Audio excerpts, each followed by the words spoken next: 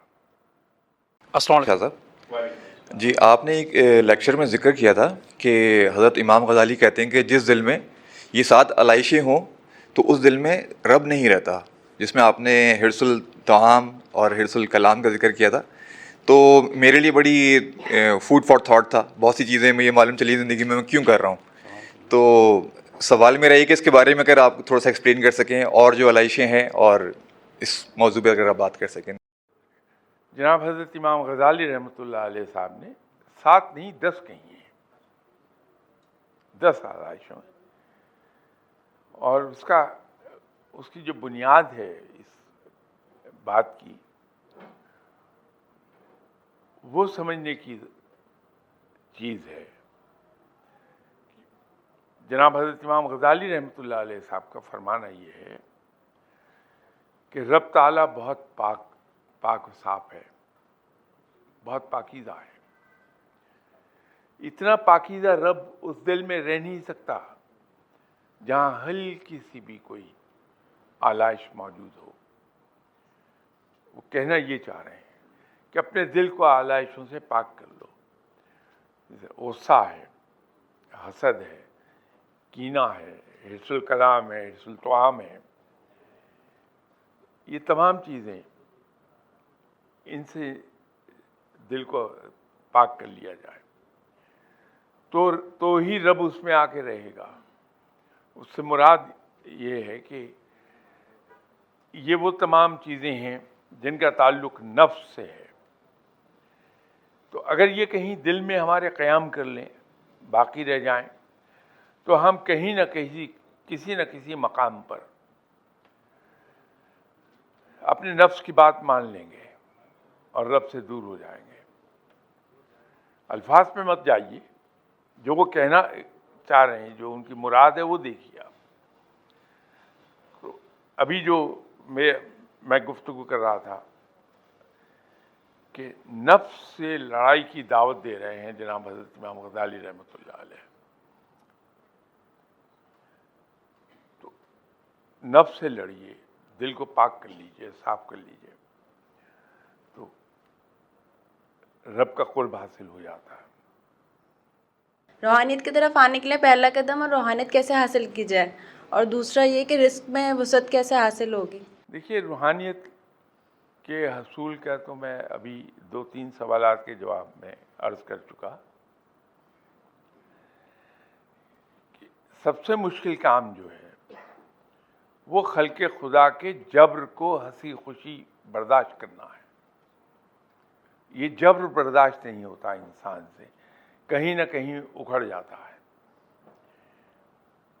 تو جس شخص نے خلق خدا کے جبر کو سہنا سیکھ لیا ہنس کے، وہ روحانیت پر ضرور چلا جائے گا۔ تو پہلا قدم تو یہی ہے۔ میں اتنی آپ کے سامنے گاڑی اردو گاڑی پنجابی بول رہا ہوں اور 1 گھنٹے سے آپ سب کا وقت برباد کر رہا ہوں، کیسی نصیحتیں آپ کو کر رہا ہوں۔ ابھی کوئی آدمی مجھے اوے کہہ دے تو آپ دیکھیے میں اینٹ اٹھا کے دے ماروں گا۔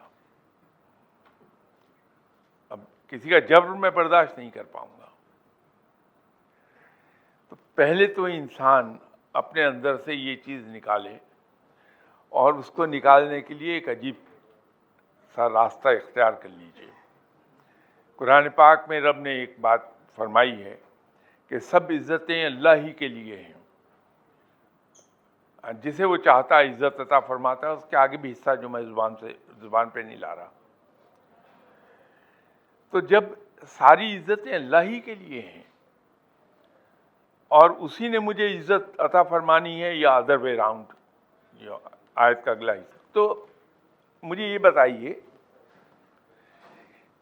کہ میری بے عزتی کیا کوئی کر لے گا؟ بے عزتی تو اس وقت ہوتی ہے نا جب میں یہ سمجھوں کہ میں بڑا عزت دار ہوں۔ اب یہ نفس کی بات ہے، یہاں نفس مجھے اکسا رہا ہے کہ تم بڑے عزت والے ہو، اس آدمی نے تمہیں وہی کیسے کہہ دیا۔ لیکن اگر مجھے اندر سے یقین ہو، زبان سے بھلے نہ کہوں میں، کہ سب عزتیں اللہ ہی کے لیے ہیں، ہاں جسے وہ چاہتا ہے عزت عطا فرماتا ہے. تو جب میرا رب مجھے عزت دینا چاہے گا تو ساری دنیا مل کے بھی اس عزت کو روک نہیں پائے گی کبھی. اور اگر اس کے برعکس ہو رہی ہے بات تو ساری دنیا مل کے بھی مجھے نہیں بچا پائے گی. تو میری بے عزتی اور توہین کہاں سے؟ ایک جملہ میں اور آپ بہت کثرت سے یوز کرتے ہیں کہ رازق ہمارا رب ہے، ہمیں رزق رب دیتا ہے. یہ وہ چیز ہے جس کو سب سے زیادہ سنبھال کے سمیٹ کے رکھتے ہیں. کم از کم میں تو رکھتا ہوں کہ کوئی ایک پیسہ میرا لے کیسے جائے یہ بتائیے. بھائی اللہ کا عطا کردہ ہے، اللہ کا کوئی بندہ اسے لے جائے.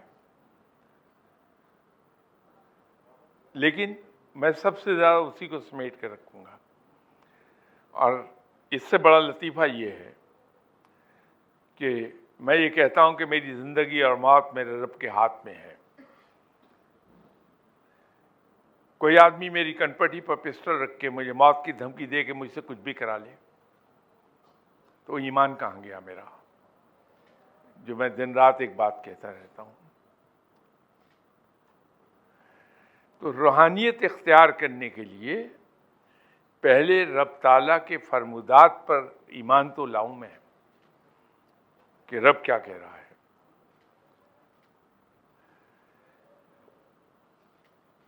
جب میں رب پر اتنا ایمان لے آؤں گا اس کی کہی ہوئی باتوں پر کہ وہ میری ذاتی زندگی میں میرے ذاتی اعمال سے وہ جھلکنے لگے، پھر سمجھیے کہ میں روحانیت حاصل کرنے کے لیے کوالیفائی اب کرنے لگا ہوں. تو پہلے ادھر تو آئیے. جو رزق میں برکت کا بڑا آسان سا طریقہ ہے کہ آپ اپنے رزق میں اللہ کے بندوں کو حصے دار بنا لیجیے. جس حد تک آپ میں ہمت ہے اور اس کی پرائیورٹی جو آرڈر آف پرائیورٹی ہے وہ رب نے بیان کی بھی ہے، حدیث میں ہے کہ آپ کے قریبی ترین عزیز ہیں جیسے بہن بھائی ہیں، ماں باپ ہیں، رشتہ دار ہیں، پھر دوست احباب ہیں اور ملنے والے ہیں. یہ اس پرائرٹی میں تو رب کو جب ہم حصے دار بنا لیتے ہیں تو ہمارے رزق میں برکت بہت آتی ہے. اگر ہمارے ماں باپ اس دنیا میں ہوں یا اس دنیا سے چلے گئے ہوں تو ان کی زیادہ سے زیادہ بہتر طریقے سے کیسے خدمت کر سکتے ہیں؟ بھائی یہ چیزیں تو ایسی ہیں جو ہمیں کتابوں میں عام لکھی مل جاتی ہیں کہ ماں باپ اگر تو حیات ہیں خوش قسمتی سے، ہماری خوش نصیبی ہے اگر ہمارے والدین حیات ہیں تو ان کی خدمت دل کھول کے کر لی جائے. اور اگر دنیا سے تشریف لے گئے ہوں تو پھر دعا ان کے لیے اور کوئی صدقہ جاریہ جاری کر دیا جائے کہ اس کا ثواب ان کی روح کو ملتا رہے اور دعا ان کے لیے کی جائے. اور سید مسعود میرا نام ہے، آپ سے دعاؤں کی درخواست ہے. اچھا میرا ایک سوال یہ تھا کہ ہم اپنی لائف سے نگیٹو اثرات کو، نگیٹو انرجی کو کیسے ایلیمنیٹ کر سکتے ہیں، اور جو 7 لطائف ہیں 7 چکراز اس پہ تھوڑا سا آپ رہنمائی فرمائیں. جزاک. نگیٹیوٹی کو دور کرنے کا تو ایک ہی طریقہ ہے کہ جو جناب حضرت امام ابو حنیفہ رحمۃ اللہ علیہ صاحب نے فرمایا تھا کہ بدگمانی دنیا کا سب سے بڑا جھوٹ ہے، بدگمانی سے ہم بچ جائیں. جہاں اندر سے آواز آتی ہے کہ یہ شخص جو کہہ رہا ہے یہ اس کا مطلب نہیں کچھ اور ہے مطلب اس کا، ہم لاہور پڑھیں کہ وہ اتنا بھلا آدمی ہے وہ کیوں ایسے کرے گا. تو اس جو گمان ہیں، وسوسے ہیں، خدشات ہیں، ان کو ہم رول آؤٹ کرتے رہیں. تو نگیٹیوٹی ختم ہو جاتی ہے، پھر ہم صرف پازیٹیو سائڈ ہی دیکھتے ہیں چیزوں کی. ایک تو یہ ہے. دوسرا سوال کا دوسرا حصہ کیا تھا آپ کا؟ لطائف کا. اب اس کے بارے میں تھوڑا سا ایک اختلاف ہے. کچھ اولیاء کرام کا فرمانا یہ ہے کہ 9 لطائف ہیں اور کچھ 7 لطائف اس کو کہتے ہیں. اب وہ یہ لطائف جن کا ہم اس طرح ذکر کر رہے ہیں، ابھی جب شروع میں بات کر رہا تھا کہ جو انڈین تصوف ہے اس کے اندر تو ہندو اثرات خاصے در آئے ہیں، کنٹیمنیشن ہو گئی ہے. انہی کے تحت یہ ہے کہ ہم ایک ایک لطیفہ، جو لطائف میں سے ایک ایک لطائف ہے اس کو چن کے اس کو ڈیولپ کریں ہم. تو اس کے لیے مختلف ذکر اذکار استعمال ہوتے ہیں، مثبت اور نفی کی ضرب لگاتے ہیں ہم، اللہ کی ضرب لگاتے ہیں ہم، سانس اندر لیتے ہیں تو ایک ذکر کا ایک حصہ کرتے ہیں، سانس کو ایکزیل کرتے ہوئے دوسرا کرتے ہیں. تو جو لوگ ان میں یقین رکھتے ہیں وہ یہ کہتے ہیں کہ ان 9 لطائف میں سے ایک ایک لطیفے کو ہم اگر تصور کر کے کہ میں وہاں ضرب لگا رہا ہوں ذکر کی تو وہ ڈیولپ ہو جاتا ہے. اب تیسری آنکھ ہے وہ اس کو کہتے ہیں، وہ یہاں ہے. قلب جاری کرنے کے لیے ہم کرتے ہیں. یہ تصوف کہ تو میں نہیں کہتا، لیکن جو بھی وہ علم ہے اس کو اللہ جانے، لیکن یہ اس کی وہ راہ ہے. کیونکہ میرے نزدیک تو تصوف نام ہے اس ٹریننگ کا کہ جو سنت پر چلنے کا نام. تو یہ تو سنت نہیں ہے کہ لطائف کو بیدار کیا جائے. بڑی مہربانی، آپ سب کا بھی بہت بہت شکریہ. ہم جانتے ہیں سوال بہت ہیں لیکن ہمارے پاس محدود وقت تھا اور اس میں امید ہے آپ نے بہت سیکھا ہوگا، آج بہت گائیڈنس ملی ہوگی. ایک جو ریکویسٹ آپ نے شروع میں بھی کی تھی وہ یہ ہے کہ جو یہ یہاں پہ لکھا بھی ہوا ہے kahefaqih.org، یہاں پہ تمام کتابیں آڈیو کی صورت میں بھی موجود ہیں، آپ پڑھ بھی سکتے ہیں اور ان کو سن بھی سکتے ہیں. تو اس کو لائک کیجیے. اور جو یوٹیوب چینل ہے اس کے اوپر اب ہمارے پاس جو ڈیٹا ہے کچھ ہی عرصے میں 1,17,000 کا میرے خیال میں آج ہمارا ڈیٹا جو پہنچ گیا ہوا ہے. اور اس کے اوپر یوٹیوب نے ایک سووینئر کہنا چاہیے اس کو، جو ہے سلور اسٹار جو ہے وہ بھجوایا. تو عامر سے میں ریکویسٹ کروں گا وہ تشریف لائیں اور وہ آگے پیش کریں انشاءاللہ.